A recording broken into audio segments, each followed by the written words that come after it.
Oh my goodness. Well, I want to welcome everybody to the fourth episode of the Pneuma of Now podcast. And we are going to talk about that word Pneuma today. So I think this episode's probably the best one we have for actually kind of getting into the understanding of why this channel started and kind of where I'm going and what I hope to accomplish. Again, kind of like I mentioned last week, a lot of the conversations we're having are going to be repeat ideas, but with newcomers to the channel to share their inspirited understanding and wisdom. And today we just have an amazing, I can almost not believe we have Laurel Airica joining us on the show today.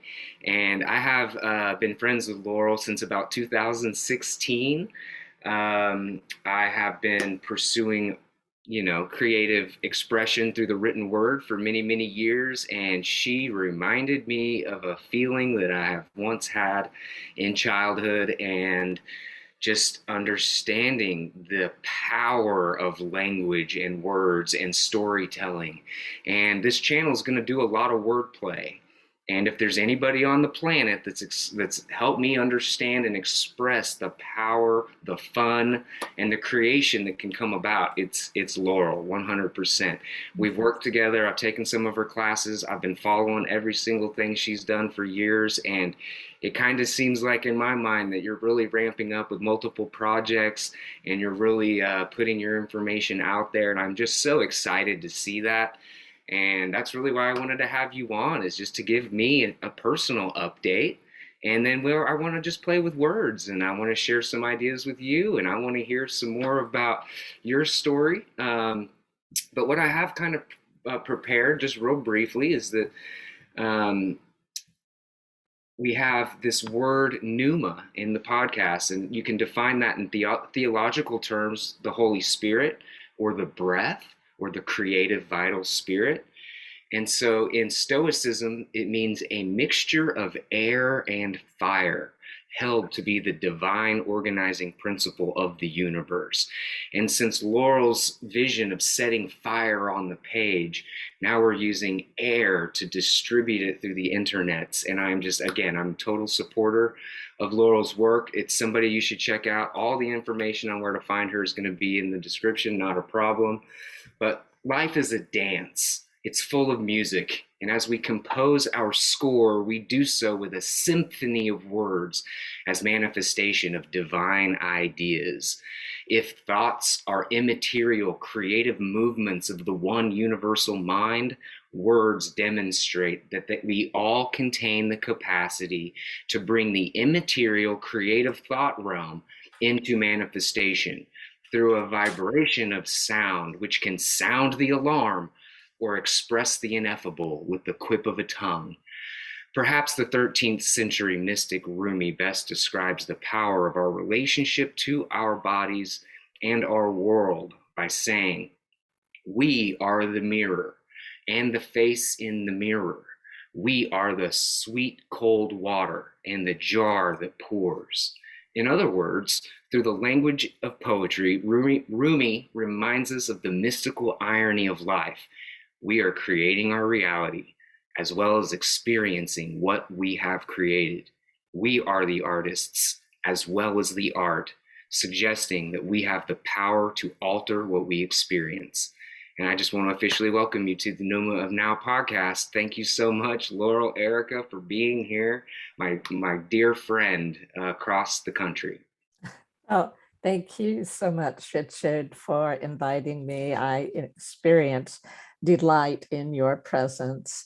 There's such an effervescence to your creative spirit and all the ideas that flow through you. And so many of the things that you said just now, I could have jumped in with this or with that or with this. I mean, it's so much fun. So I'm going to take a sip of water and then I'm going to go to mirrors. I love the idea of mirrors. I call the universe a mirror verse sometimes, and I don't know if I get this stuff from other people or what, or maybe you. I've followed your information for so long. There's just like a synthetic merging of my word scores and yours. Really.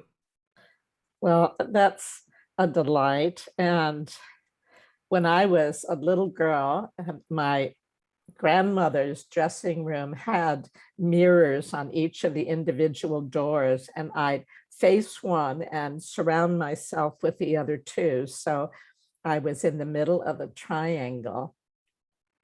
And I wrote a poem years later that I'm not sure I can remember, but maybe just a little piece of it. I also reached a conclusion at a certain point that it seemed to be mirrors separating all the dimensions. And I thought, this sounds very far out and weird. And at that point, I met someone who was an astrologer, and she and I would go on these full moon walks together at a wonderful magical wilderness park called Charmley, where all sorts of charming things happened. It was owned by a woman named Charm and a man named Lee, and that's how it became Charmley. And it is a very enchanted land. And through our conversations and the resonance that we shared mentally, we each were receiving validation for some of our furthest out ideas, and being able to validate them from another perspective. So mirrors was one of those ideas. And I realized at one point that we are actually a collective being. Our eyes point outward. I can see you, you can see me. We can't see ourselves. So we depend upon each other to presence ourselves in this dimension. Only a certain percentage of our energy incarnates at any one time. And we've all heard about soul retrieval, where a part of us goes unseen, unrecognized, unappreciated, and vanishes from the scene. And so this very brief little poem occurred to me once, which is that we birth each other into this dimension because everyone needs to be deeply seen to be fully presenced in the world. For the material plane is all smoke and mirrors, sound and resonance, angels and angles, fire and flesh. So as we each recognize that who we are addressing is someone with an ancient origin from a dimension far beyond this one here, and that no matter how they're showing up in any particular moment, whether they're reflecting their conditioning or their divine consciousness, they still are that which is beyond form and beyond description, and simply our recognition of it and acknowledgement of it helps invite more of that being to come into harmonious alignment through the mirror that our eyes provide of their deepest essence. No, it's just unbelievably beautiful. Thank you so much for sharing that. That's great. It really jives and is in resonance with, just even the whole idea going back to kind of fairy tales and Alice in Wonderland and the mirror, and like the people call you the metaphysical Mother Goose. If there's anybody on the horizon that I've noticed that's going to be like that next generation of author that sets fire on the page for people, including myself, I am always blown away by the little tidbits and insight that your writings provide. I love the elf as the self, and something I kind of thought about today. If you add the letter H, it's shelf, and H looks kind of like a chair. It does. So in order to come to the self, we need to sit down with ourselves and stay. All dozen of them. Yeah, right. Yeah, I was just going to kind of ask you, did you want to mention, let everybody know where they can find you? Because I know you have a lot going on right now, and I don't want to miss any of that. Thank you so much. So my primary website is wordmagicglobal.com. And the tagline for WordMagic is wordplay that unravels mass hypnosis and elevates the frequency of consciousness. And so there are all sorts of blogs and podcasts and notifications of events on that website. And I have a YouTube channel. I believe it's under my name, Laurel Airica. And I've started working with an animator in Indonesia to animate some of my little poems, and actually to animate my many subscribers to whom I have been very disloyal in the past by not continually putting out new information. But now I'm starting to do that little animated verse. And I have a Patreon website, patreon.com, WordMagic Global.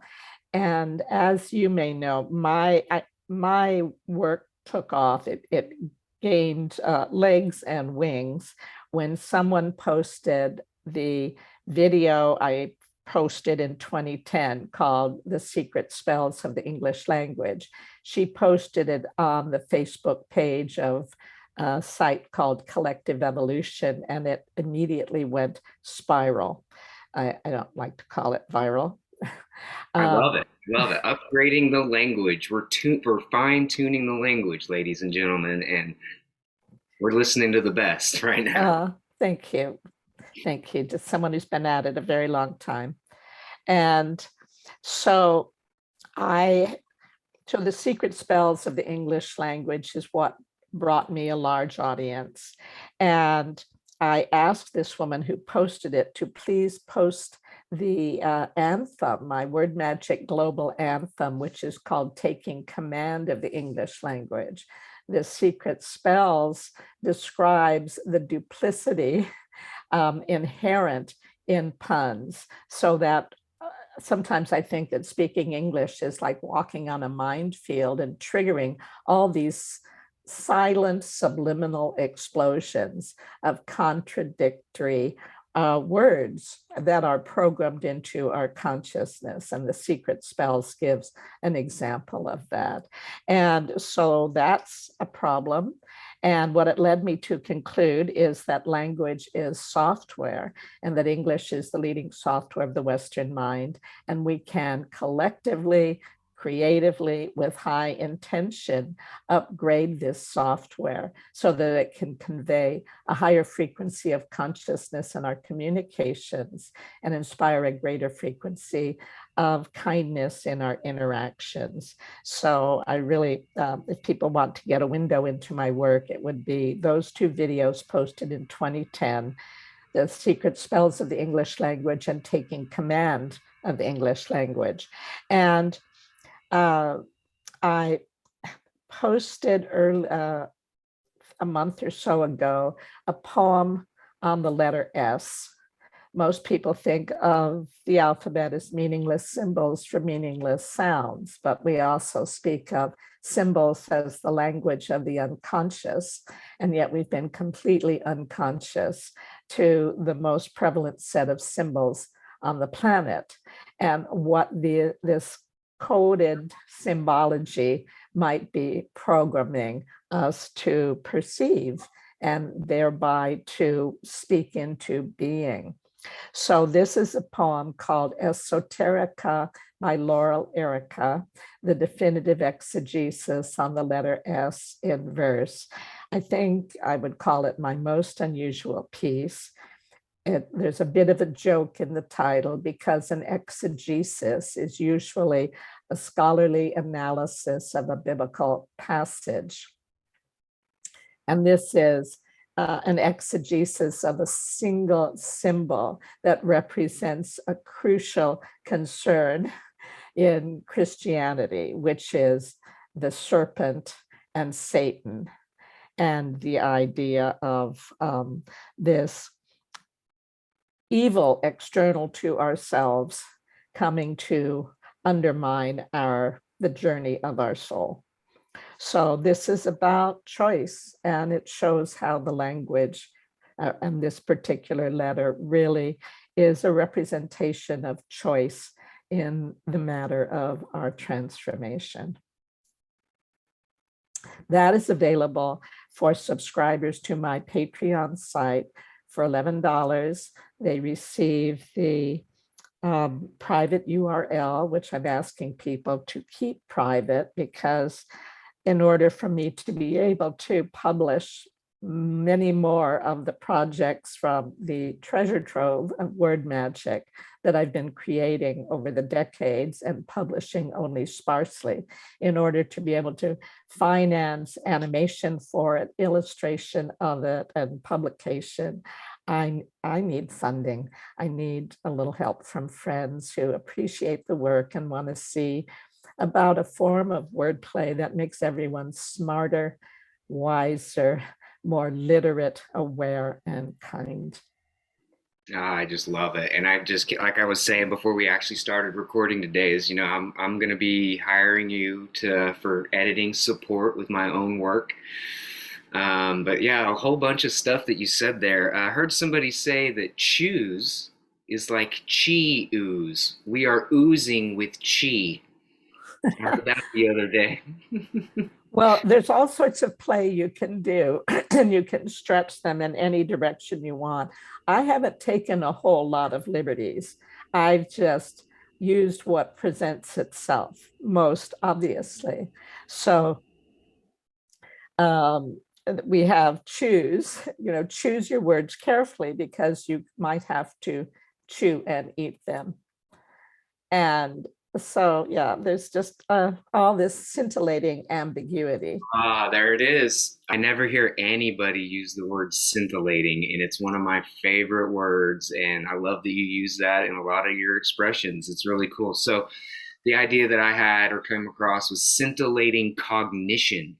Mm. And then what I did with that was, people are always talking about we need a revolution. But what that Mm-hmm. insinuates to me is just a tired, old, revolving door of kind of the same thing. So my brain created the word recogolution. To recog is to rethink. Mm. Okay. Okay. So you want to mention your literary lotto? Are you still doing that? Well, I haven't actually begun it. It's an Oh, idea I have had for many years and I have not implemented. okay. It takes a whole group of us to do it. And sometimes my focus is elsewhere than Oh, implementing it, but I do intend it. And in terms of scintillating cognition, my little formulation has been quintessential scintillations, but I wasn't sure if it was that or scintillating quintessentials. So it's just fun when you get to play words like musical instruments. right, absolutely. So another word that I thought I invented, and then I found the book by the same title, is visioneering. So engineering a vision for your life. I Or worked for 3 years for a man who had the Visioneering company, okay, and it was PR for leading edge writers, artists. So it's not that, I mean, we may all have multiply invented. I mean, they occurred to us. The title for my poem, Esoterica, which I gave it in the 90s, I see now that there's others who use that title too. It's like we're all downloading from the same universal hard drive. And if you've ever seen Elizabeth Gilbert's TED Talk called Your Elusive Creative Genius, you will see where these ideas come from. And it's just a matter of our receptivity, our high intention, and our receptivity to receive uh, scintillating downloads that elevate our vibration and allow us to put into motion a creative event in whatever form we choose to express it that creates scintillating resonance in other people, so that we're collectively elevating the vibration for everybody. yeah, and I love to speak of that heart-centered space as the resonant field. Yes. People say that that's more of an electromagnetic, like thousands of times stronger than the power, the electromagnetics of the brain. So when we can get in harmony and in resonance with ourselves, people can't help but feel our energy by Yes. proximity. And I've really been experimenting with that lately, and it's just been really fascinating. I actually had just a quote that you've probably heard from me before, but it's kind of like in response to your exegesis of the letter S, because I did, Uh-huh. what's it called when alliteration? Uh-huh. Okay, so I had just this idea, basically the first idea that started my book project 8 years ago, 9 years ago, but it's somewhere in the sacred silence. This soul seeks to sojourn to splendid soundscapes, basking in the shifting sands. My solitude stands with all of you in resplendent light. Ah, what a delight. That's like a verbal cupcake. So perhaps cupcake is too much of a diminutive. It is a little rhapsody. It's beautiful.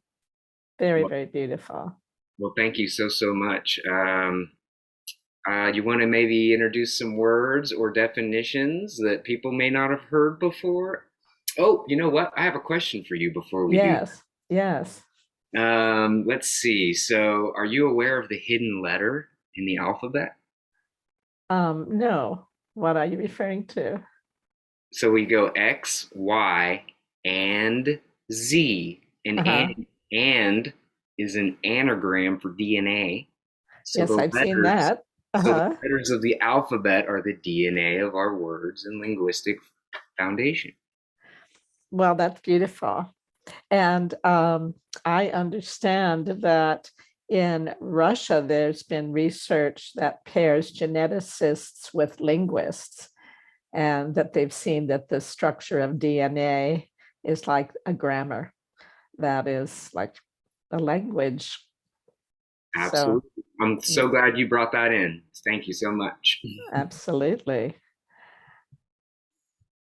So, as you know, you talk about language being the software, Uh-huh. right? So, we've got the hardware in my mind. That's just a physical mechanism. The hardware is like the nuts and bolts, fingers and joints. The software is the language. But I have what I want to add to that as a tripod. I'm into triangles too. Is aware. So not like aware, but Uh-huh. being in awe and reverence. It's actually a third part of this kind of formula to living from the heart and learning to express our feelings, thoughts with words appropriately, and maybe I loved your writing on the meant. What is meant, the meaning of meant or the meaning of mean. Oh, the mean meaning of mean. Yeah, I love all that stuff. And even a gentleman named Arthur Young that wrote a whole book called The Meaning of Meaning and talks about angle being angel. Uh-huh. Everything's geometric because, like, so two people playing tennis, they're diametrically opposed from each other. Uh-huh. Diameter is the geometry being used in that specific case. And he just goes on and on and on. So this whole idea, like what I think at the very end of that, you posed a question like, is there a better way to say what we mean or mean what we Uh-huh. say? And I'm like, well, I guess in my brain, the first thing I came to was just intent. Uh-huh. And then I came to this thing about the inner advisor or the inner guidance system, the energy, energy. Uh-huh. Uh-huh. And then Beautiful. another word combination that came to me was God essence Uh-huh. versus goddess sense. Uh-huh. And then I love your life's dream, Uh-huh. live stream. Yes. There is really no difference between those two words. So, Right. any other just wonderful, cool examples you want to share with us? Well, let me get centered and see what comes up for me about that kind of elision, I guess you would call it, where one slides into another. Well, I think the film of the reel versus a reel of film, it's seeing that everything that happens is an afterthought. If it begins in our consciousness and shows up as this movie we're walking through. And everything can be artificial as it is in the human world, but we ourselves can be authentic. We can be real. And let me see what else. I'm kind of at the end of a long day where I've been doing projects for other people, so my mind isn't right there with it. Let me see what else. I think what I'd like to do, although I don't love the ending yet, a poem I have called Putting the Source Before Descartes. Whoa, I have literally the next thing I was going to share with you was source. Okay, so two things that string together. Yes. Source error forces Uh-huh. Yes. server. And there's also source heiress. Mm-hmm. Yeah, so I don't know, just another one that just came into my view. Well, I was looking the other day. How does it go?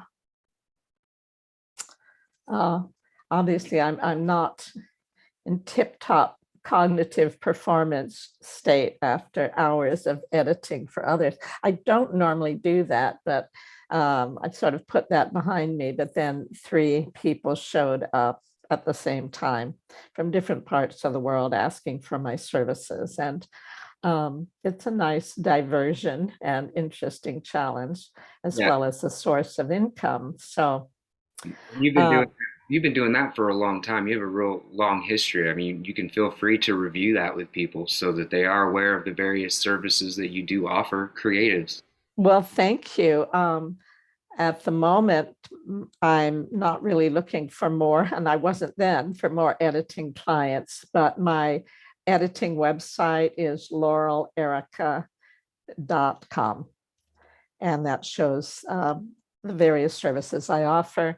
When I'm persuaded that somebody's project is just so irresistible and such a contribution to the world, then I I may consider working on it with them.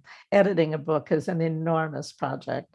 My heart is with WordMagic. I'm eager to get more and more of it out into the world and to allow it to generate the income that will enable me to devote more of my time to it and share more of it with the world, because there is intention behind all of it.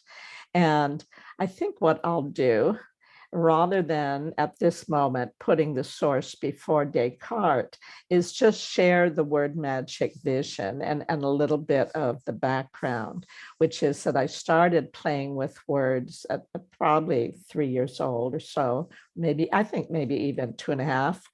And I was most fascinated by words that had the same sound, but seemingly unrelated meanings. And that set me off on a pursuit, um, looking to put them together and see how they might echo and reflect upon each other and upon the consciousness of either the culture or our own deeper wisdom. Brought them forth. It's just quite a phenomenon that this occurs. And because English has so many other languages in it, there's echoes and reflections of all the influences that were most prominent when the language was forming. And I think of it as molten streams of consciousness feeding into one ocean of English. And at that time, the church was the dominant cultural influence. And it's like its imprimatur, its vision of a universe that was divided by conflicting male superpowers who would never come together, the fallen state of humanity, the misery of women, I mean, the misery of life and the inferiority of women. You can find these kinds of secret spells within the language. I find new ones all the time, how the language is betraying us. And I feel that the influence of the church was so pronounced that it stamped itself on the language. But because language is comes from a convergence of culture and consciousness. There's not only the words that reflect and reinforce a cultural consciousness, but there are the ones that reflect back to us the deeper wisdom that we innately possess, and yet we've been so unaware of it. And two words that our people are most aware of that talk back to us are dis-ease and his story. We found that they convey a message of truth to us, and they're generally looked at as anomalous examples of this kind of phenomenon. And what I've discovered is that it happens all the time. And there are both words that betray us, that undermine us. Like, I have an essay, I think I posted at least the first page of it, and it's called Proposing Changes to Our Terms of Agreement. And one of the terms is nervous system. How can we possibly have a calm nervous system? And then there's the word atmosphere, and I hear it as atmost fear. And it's like this dense layer of fear that generates anxiety, that motivates behavior to look for remedies from the pharmaceutical industry or any of a number of other sorts of industries. So basically, like we were speaking before we started recording, the way that ants milk aphids, what we've called predatory capitalism is really more like vampire capitalism, or like small-minded people operating on the consciousness of insects, milking other people for everything they have by making them feel insecure and vulnerable to fear and to messages that indicate that you're not enough innately as you are. You must gain more of what I can give you, what I can sell to you, to be deemed even passively adequate. And I remember reading years ago in a book review, the line that says, ours is the only culture in which being adequate is inadequate. So when I was 20, it occurred to me that that already occurred to me, but I articulated to a friend in college that I think words are more closely related through sound than through meaning. And he said, well, that's one of the more interesting bits of BS I've heard. So, I mean, it was really kind of a easily dismissed idea as nonsense. But I then realized on this basis that there are so many words that are, it's like we're in a hall of mirrors and an echo chamber, and it's constantly programming us and misdirecting us. And we are overlooking and underhearing what is right before our eyes and ears. What I saw with the secret spells of the English language, once I put that sentence together, was that I thought this is really interesting, but there was a big so what to it. So what that all these words come together to form this very negative image of reality. And then I realized, oh, language is software and we can upgrade it. And it was after that that I learned in a Wall Street Journal letter to the editor called Corrupted Language, the Great Destroyer, that Confucius, when asked what he would do first if given charge of the governance of a country, he said it would certainly be to correct the language.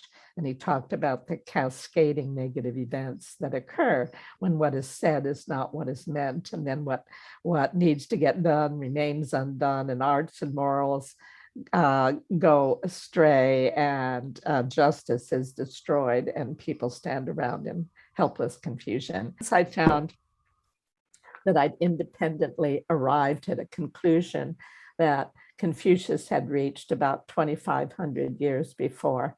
Then I realized that even if I was wrong on my supposition about the significance of words with the same sound and different meanings, I still arrived at a location that Confucius and then even Orwell and many others, Terence McKenna, Gary Zukav, now Greg Braden, all pointing to the need to evolve the language to evolve human consciousness.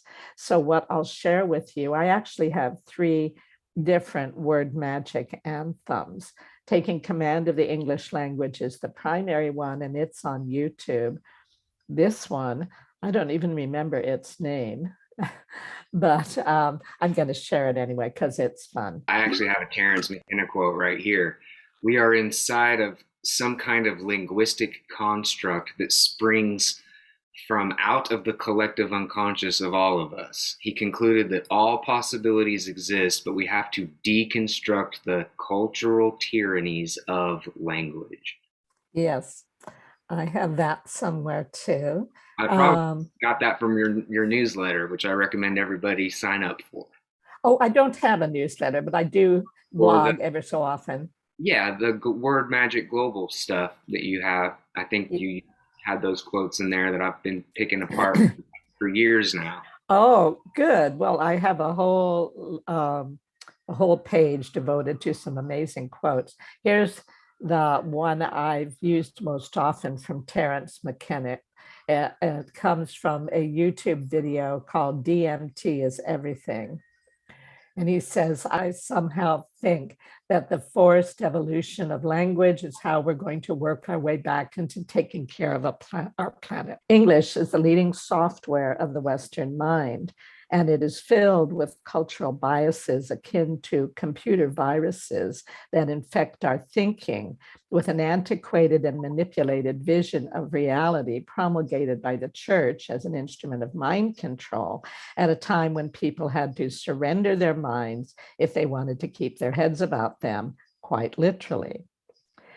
So if we elect collectively to upgrade the English language to a higher frequency through our linguistic creativity and naturally occurring verbal eccentricities, then ultimately even clatter from our idle chatter, prattle patter, blabber blather and palaver as we jabber gab and babble on will turn our glowing terms from verbal vapor, either hanging in the air or trapped on paper, into tiny bits of shiny matter as we gather, chat, and natter on, and with new skill at thrilling statements that instill fulfilling imagery of higher possibilities, will finally still the quiet riot of the wild child's manic panic through the mind, so we can flip the switch, enlightening every circuit of our consciousness with the electric surge of verbiage that encourages superb and selfless services to spread from soul to soul around the globe by what is said in all the light years up ahead. And then from the islands of silence between all that's spoken, we will listen as doors to the heartland spring open. Mm-hmm. Thank you so much. It's so beautiful. I Thank love you. that. Every time I hear your demonstration or verse, watch your channel. I actually just watched the TED Talk, so I want to let sure everybody knows that there's a TED Talk with 9 words that can transform our understanding of what it is to be human. It was an amazing video. It actually got me started with taking some notes, and just interesting. Another anagram: listen and silent. Yes. And in order to listen to the heartbeat of God, and there's a heart, or there's an ear in the center of the heart, Heart.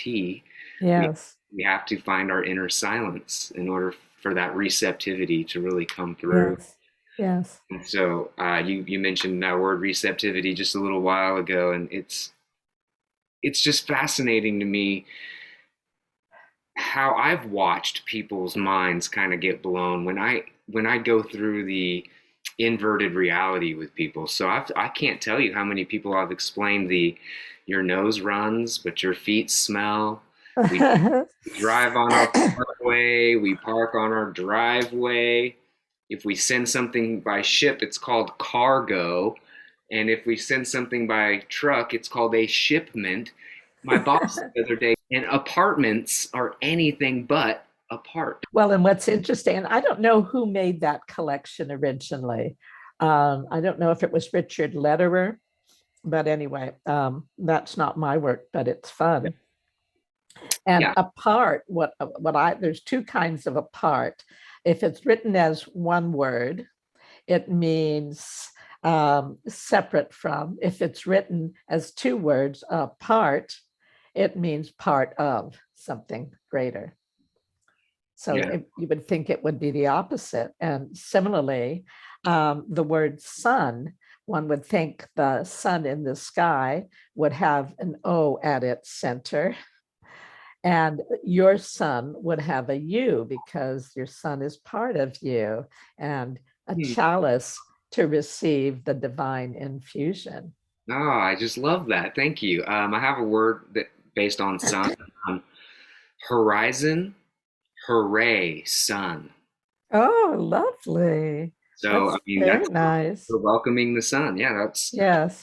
I wouldn't have found these things without your influence. I mean, I have a page of them. Frequency, Uh-huh. creek, wince, sea. Right.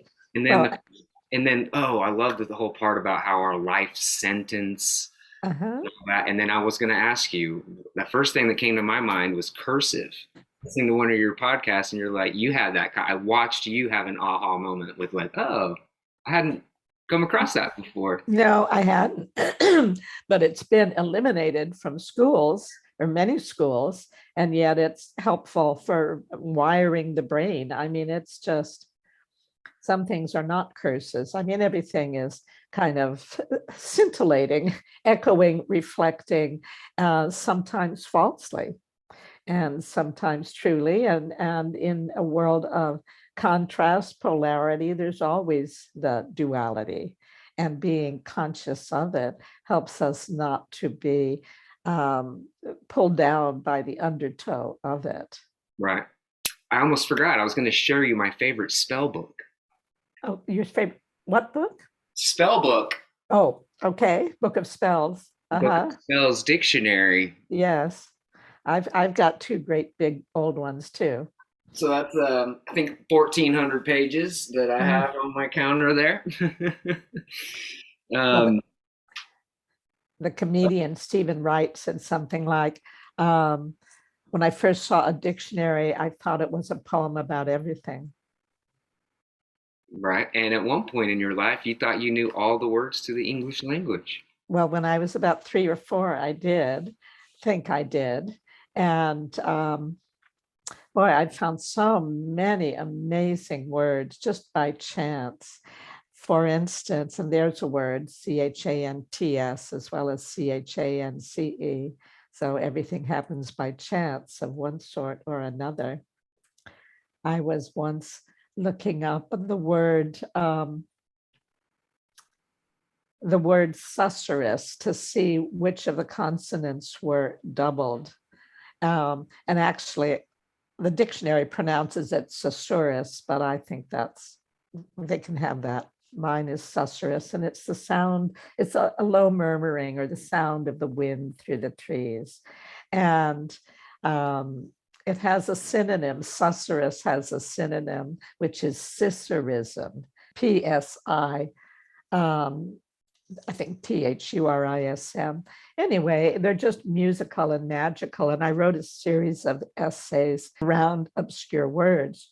But in any case, in looking up susurrus one day, I came across another dictionary entry right by it, and it's sustaneo alas, SUSTINEO. ALAS separately, sustineo alas, I sustain the wings. And when I read that, I thought, oh my gosh, how did fairies get in there? Its actual source of usage was the Air Force in World War II. But I lived in Portland for a number of years, just returned to Southern California. And the motto in Portland is she flies with her own wings.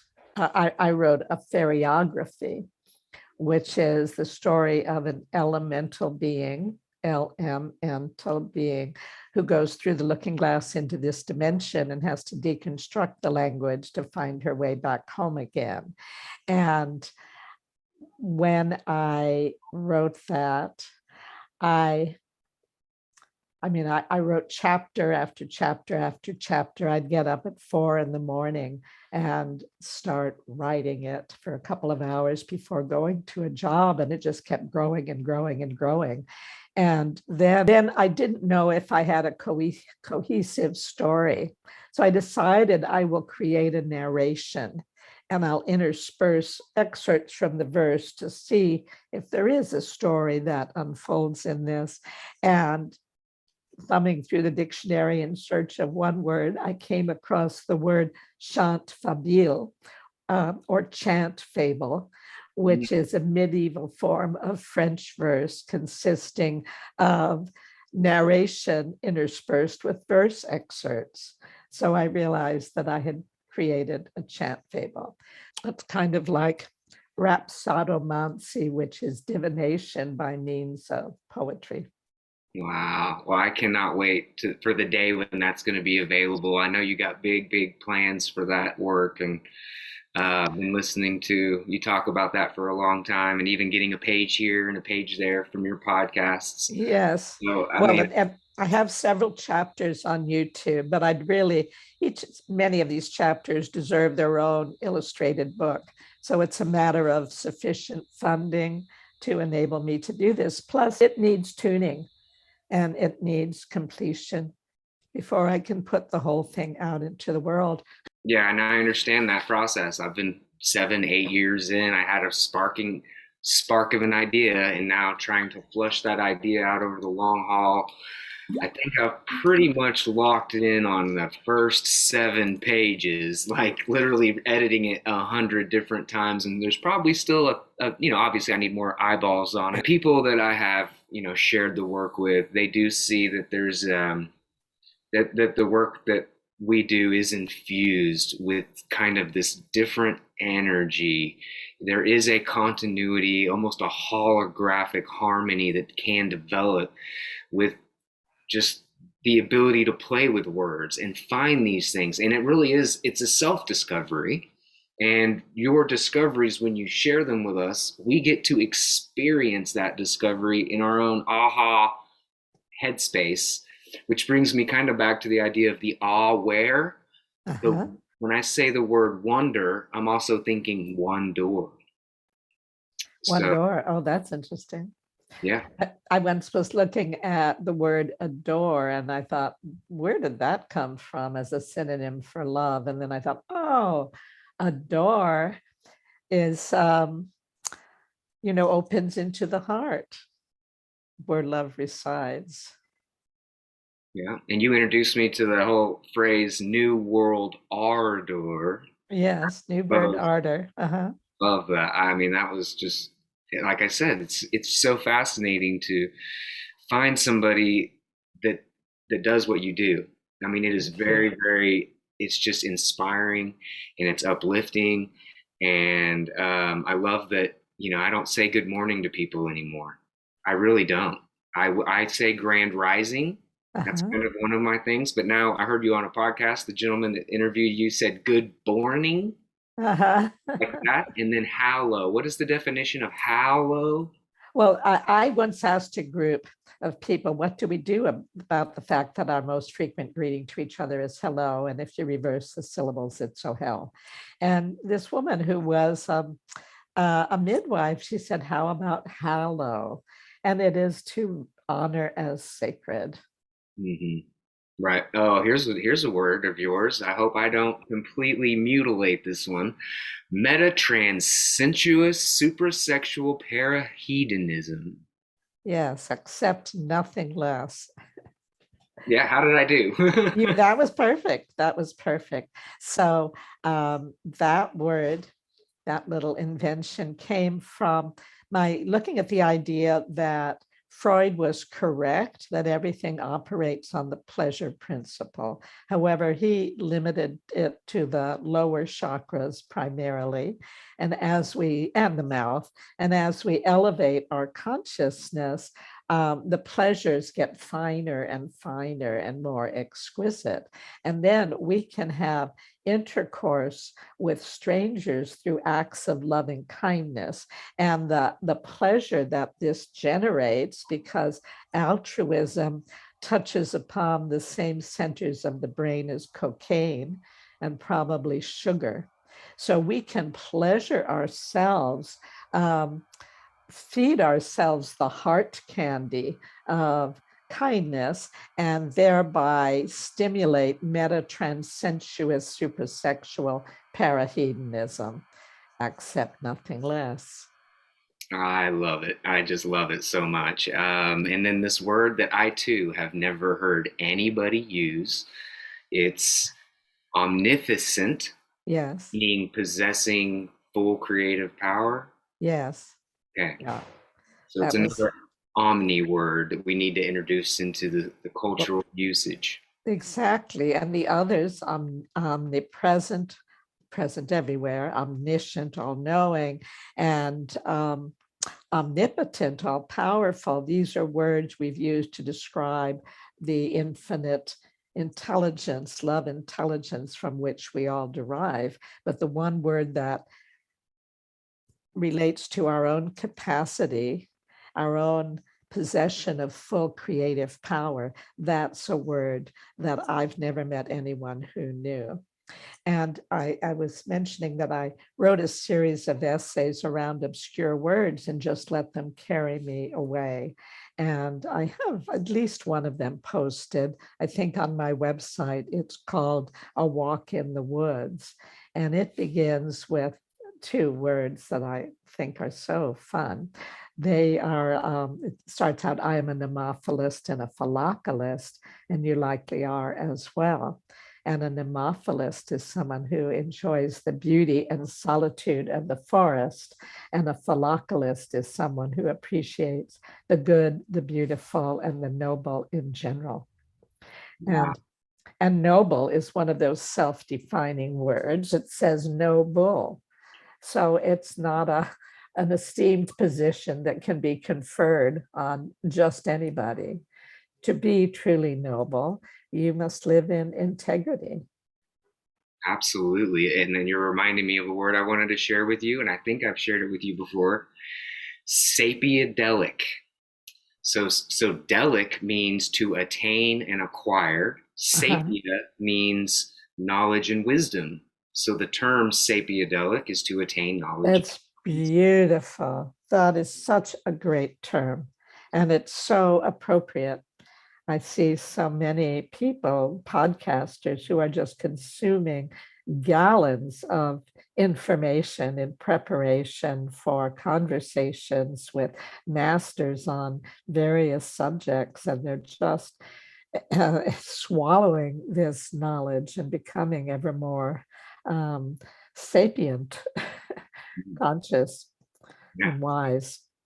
absolutely. And then maybe the last word I'll share with you because it just relates to my channel in general and the work I'm working on. So this whole idea of a spiritual quest and a spiritual journey, being really trying to simplify it and say that it's just about building awareness and growing our consciousness and expanding into new ideas and using our imagination, what I would call the imaginariums, the Yes. aquariums of the imagination. And then I love the studies or the idea. I like to read authors that talk about mysticism and the mystics. So I came up with this word lucidic or lucidicism. So mist seems kind of foggy and airy, Yes. cloud covered. Oh, uh-huh. Lucid dreaming. I'm talking about lucid awake, where it's a different kind of practice of being fully present or pre-essent. And Beautiful. and so it's just another concept that I'm trying to flow into my work. And these insights that come to me, I can't manufacture them. It's just Yes. I read with things, and I just like kind of you were saying, there's so much light in the world right now. so many different people are connecting these dots, and you were just the brightest light in the room back in 2016 as I was making the final decision. I woke up one morning and I was like, I can be an author. I can write a book. What's my problem? There's no problem. Just do it. It's a process. And that's what we're doing here, Yes. upgrading the language. And I just think there's a lot of people out there that are going to love your material. Every time I introduce these concepts to people, even in 2 or 3 minutes, I can tell that their minds are blown, and they have a newfound appreciation for English. I know there's some benefits to English. I know there's kind of a virus in English. Is there anything we need to be aware of as far as the limiting factors, but also how we can really juice the most out of our words, our vocalization, and our co-creative world that we're creating with people with words? Let me go back. You used the word problem, and if you take another look at it, you'll see that there is a poem in every problem. So there is a solution, and it is beautiful. And a word I quite appreciate is the Japanese word kotodama, which means word spirit. So the recognition that these are alive energies that we are creating our reality with. And that being said, that these are notes playing the human instrument, that if our intention is beauty, sweetness, wisdom, honoring others, then that is what reverberates through the cells of our body and beyond.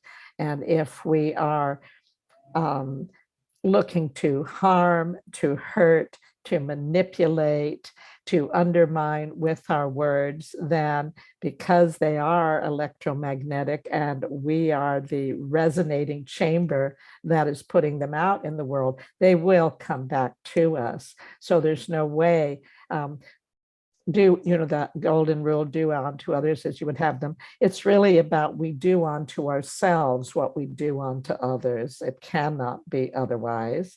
And that's why service is serve us. So I have an anthem for our era called Speaking Beauty that is on the internet. And maybe rather than say, don't do this, be aware, because what follows aware is beware. So be aware that scripture said, a life and death are in the power of the tongue, and it is done unto us as we believe. So this is a dream we are collectively creating, and we each have our own bubble of reality within that dream. And the energy we're emanating is contributing to not only the quality of our life stream, but the quality of others. And so this is a time, certainly the most precarious, terrifying time in our known history, when I believe everything is kind of up for grabs, and the really greedy, grabby people are trying to get things that have only material value, which on a higher plane has no value whatever, does not exist. But beauty, which is synonymous with truth, and kindness, which stimulates such, endorphins in the brain, not only of ourselves, but of other people. This is what we take with us. So how about if I just complete our conversation with Speaking Beauty, an anthem for our era? Awesome. Thank you. We are godlings on this planet, here because we all pre-planned it. Ghastly, ghostly shadows, damn it, now's our chance to Superman it. Lift your voices, re-enchant it. Freedom's codes are all semantic. Though we're small and sometimes frantic, souls are whole and all gigantic. These may be our darkest hours, yet each of us has superpowers. The infinite is infinite, which means we can turn on the light. All life's a dream, and we're the dreamers. Though hate streaming through the schemers, we're all here as world redeemers, beaming peace. We're love supremers. So mages, sorceresses, sages, artists of all sorts and ages, share your gifts now. Be courageous. Daring actions are contagious. A diamond mind and heart of gold are gifts that prophecies foretold for those uniting souls on earth by honoring each being's full worth. When we let go of againstness, we step into our immenseness, for the genesis of genius is the light we strike between us when we share the gifts with which we're blessed to inspire higher consciousness. Then we'll gain what we've been dreaming of, the gift of everlasting love, the bliss of everlasting love, the kiss of everlasting love. Thank you. Oh my gosh, thank you so very much. It's so amazing that you brought that through. I was just thinking of that, probably the last thing I was thinking about before we actually got on the call today. So I think we're a wrap on the fourth episode of the Pneuma of Now podcast. And Laurel, I just saturated gratitude once again. Like, this is awesome. And I really would love to have you back on because there are deeper topics and we can always extrapolate things a little bit further. And I'd love to share you even more words and continue the discussion. Really, the last word I have for you today is a play on the famous word namaste, but now we're going to say numaste. Oh, beautiful. I love that. Thank you. Well, thank you so much and have a beautiful night. You too.